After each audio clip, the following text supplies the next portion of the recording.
नमस्कार दोस्तों, मैं श्वेताब कुमार आप सभी का आपके अपने YouTube चैनल डॉकुल पर बहुत बहुत स्वागत करता हूं। साथियों, विज्ञापन संख्या 13/2026 अभियोजन पदाधिकारी प्रतियोगिता परीक्षा जो आपका प्रीलिम्स का एग्जाम होने वाला है 15 जुलाई 2026 को, उसके रिगार्डिंग बिहार लोक सेवा आयोग के द्वारा कुछ इम्पोर्टेंट इंफॉर्मेशन आज शेयर किया गया है। आप यहाँ पर डेट देख सकते हैं, 11 जुलाई 2026। ठीक है। उम्मीदवारों के लिए आवश्यक सूचना, तो इत्मीनान से सारी चीज़ों को हम लोग समझते हैं। बहुत ज़रूरी है आपके लिए इन सारी बातों को समझना।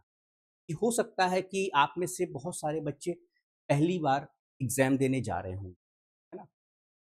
उन तक ये बात पहुंचनी चाहिए। पहली बात, पॉइंट नंबर 1, उक्त परीक्षा दिनांक 15 जुलाई 2026 को पटना, भोजपुर, मुजफ्फरपुर, भागलपुर एवं नालंदा जिला अवस्थित परीक्षा केंद्रों पर 2 पालियों में आयोजित की जा रही है। पहली जानकारी। दूसरी जानकारी, उक्त परीक्षा के लिए अभ्यर्थी अपने साथ एक अतिरिक्त ई एडमिट कार्ड रखना सुनिश्चित करेंगे। अब यह ई एडमिट कार्ड क्या है? तो यह ई एडमिट कार्ड है जो कि आप बीपीएससी की जो ऑफिशियल वेबसाइट है वहां से जो आप डाउनलोड किए हैं, वही आपका ई एडमिट कार्ड है जो आपने डाउनलोड। ठीक है। तो उसकी आप 2 कॉपी निकलवाइएगा, एक कॉपी नहीं निकलवाइएगा, 2 कॉपी, 2 सेट में निकलवाइए, है ना? और कोशिश कीजिए कि कलर निकालिए। ठीक है, कलर प्रिंट निकालिए। तो यह हो गया कि ई एडमिट कार्ड रखना सुनिश्चित करेंगे। एडमिट कार्ड जरूर रखिएगा। दूसरी बात, बारिश का मौसम है तो कोशिश कीजिएगा कि एडमिट कार्ड को आप प्रॉपरली कैरी करेंगे। ठीक है। तो दूसरी बात, तीसरी बात, अभ्यर्थी निर्धारित परीक्षा केंद्र पर परीक्षा प्रारंभ होने के 2 घंटा पूर्व यानी 8 बजे तक परीक्षा केंद्र पर निश्चित रूप से पहुंच जाएं। अभ्यर्थियों को परीक्षा प्रारंभ होने के 1 घंटा पूर्व प्रथम पाली के लिए 9 बजे एवं द्वितीय पाली के लिए 1:30 बजे तक की परीक्षा कक्ष में प्रवेश की अनुमति दी जाएगी। इस बात का ध्यान रखिएगा, है ना?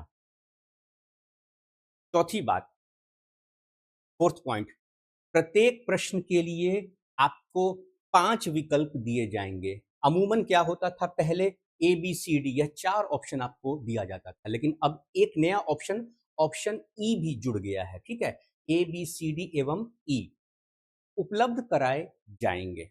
ठीक है। जिसमें विकल्प का उत्तर नहीं देना, ऑप्शन जो आपका जिसमें विकल्प ई का अभिप्राय क्या है, यानी जो ऑप्शन ई है उसका मीनिंग क्या है, उसका मतलब क्या है, क्यों दिया गया ऑप्शन ई? ऑप्शन ई का अभिप्राय है, उसका मीनिंग है कि प्रयास नहीं किया गया, यानी option E stands for not attempted. अगर आपको उस क्वेश्चन में अटेम्प्ट नहीं लेना है तो उसे आप ब्लैंक नहीं छोड़ेंगे। अगर आपको अटेम्प्ट नहीं लेना है, आपको उस आंसर का जवाब, मान लीजिए उस सवाल का आपको आंसर नहीं देना है, जवाब नहीं देना है, आपको सवाल समझ में नहीं आ रहा है, तो आप जो ऑप्शन ई के सामने सर्किल बना हुआ उस सर्किल को आप फिल करेंगे। ठीक। उसके बाद वैसी स्थिति में अगर आप उसको फिल नहीं करते हैं तो आपको निगेटिव मार्किंग वहां पर होगा। इसीलिए कहा गया कि यदि कोई अभ्यर्थी प्रश्न का उत्तर नहीं देना चाहता है तो उसे अनिवार्य रूप से विकल्प ई का चयन करना होगा, जो मैंने अभी आपको बताया। यदि कोई अभ्यर्थी किसी प्रश्न के लिए किसी भी विकल्प का चयन नहीं करता है तो ऐसे प्रत्येक प्रश्न पर 1/3 अंक की नकारात्मक यानी निगेटिव कटौती की जाएगी। अब समझ गए? ऐसे निगेटिव मार्किंग आपका नहीं है। मान लीजिए ए बी सी डी, है ना, ये 4 ऑप्शन है, मान लीजिए कोई गलत जवाब आपने दे दिया कोई, ठीक है, आपका जवाब गलत है, तो पहले निगेटिव मार्किंग था बिहार एपीओ में जो लास्ट हुआ था आपका, लेकिन अगर आप गलत जवाब देते हैं तो उसमें आपका निगेटिव मार्किंग नहीं होगा। ठीक है, आपने गलत जवाब दिया, उसका नंबर आपको नहीं मिलेगा, लेकिन निगेटिव मार्किंग नहीं। लेकिन ऐसे ही आप छोड़कर आगे बढ़ जाइएगा, तब आपका क्या होगा, निगेटिव मार्किंग हो जाएगा। तो छोड़िएगा नहीं। अगर आपको नहीं समझ में आता है, जवाब नहीं देना है, ऑप्शन ई को ध्यान में, पूरा ध्यान रखते हुए ऑप्शन ई को जरूर अटेम्प्ट लीजिएगा। ठीक है, नहीं करिएगा उसको, ऑप्शन ई को फिल आप, तो 1/3 जो आपका नंबर है, 1/3 निगेटिव मार्किंग उस वजह से होगा। फिर पॉइंट नंबर 5, अभ्यर्थी परीक्षा समाप्ति के उपरांत ही परीक्षा कक्ष परिसर छोड़ेंगे।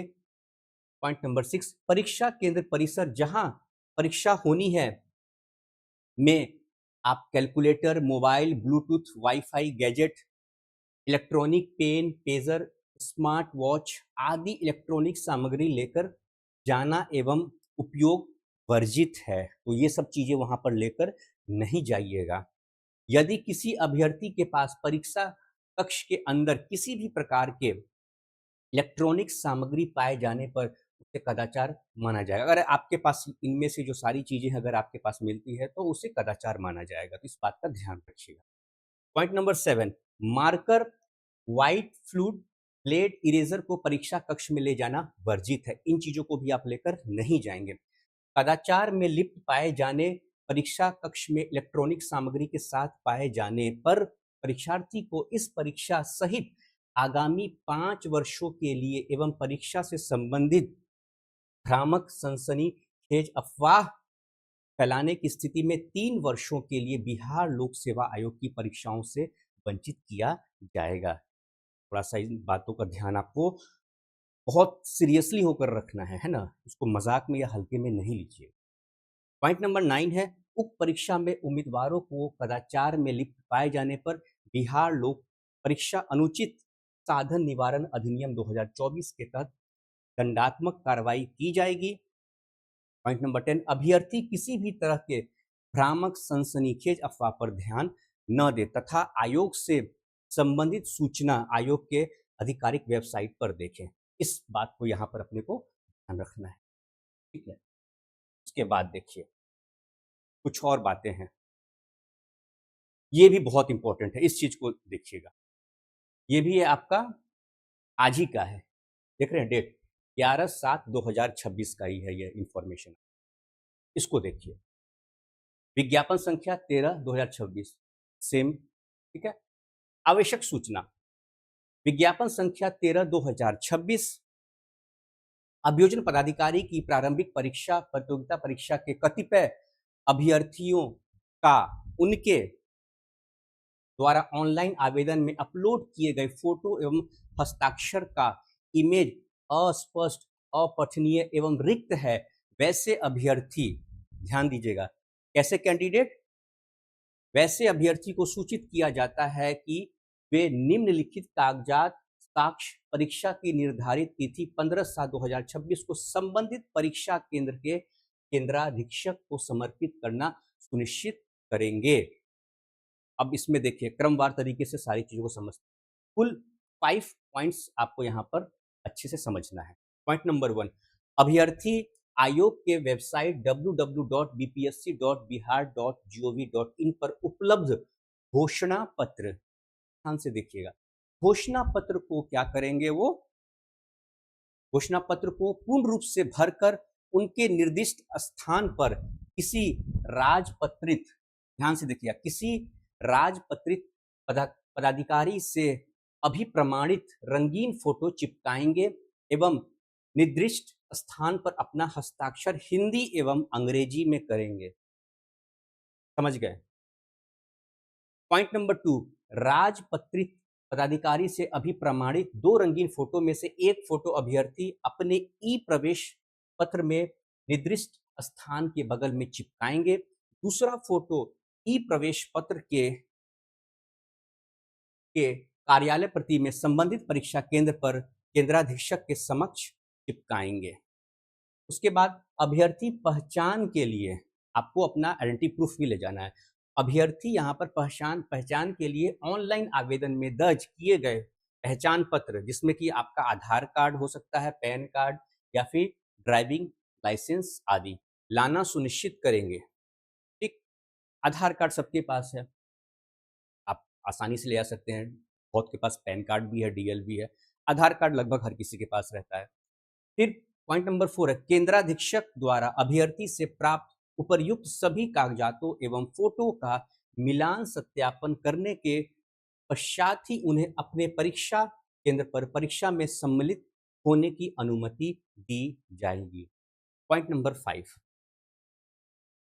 उम्मीदवारों को डाक से यानी बाई पोस्ट प्रवेश पत्र नहीं भेजे जाएंगे।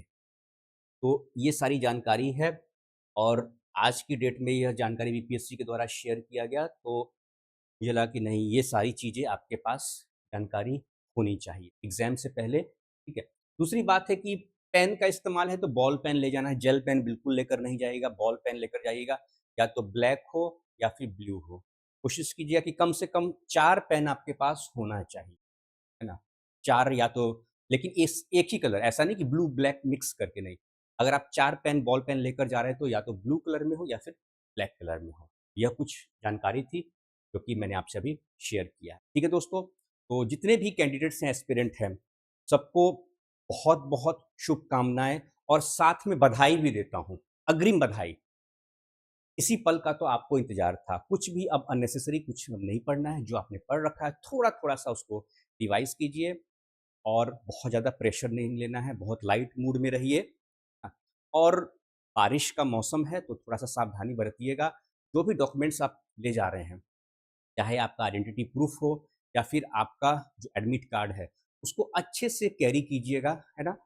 किसी प्लास्टिक के कवर में कोई थैला हो, उसमें आप उसको रखिएगा ताकि वो बारिश में उस पर पानी ना पड़े, भीग ना जाए, है ना? तो इन सब बातों का अपने को ध्यान में रखना, छोटी-छोटी बातें हैं, ठीक है दोस्तों? तो मिलते हैं अपने नेक्स्ट सेशन में, तब तक के लिए नमस्कार।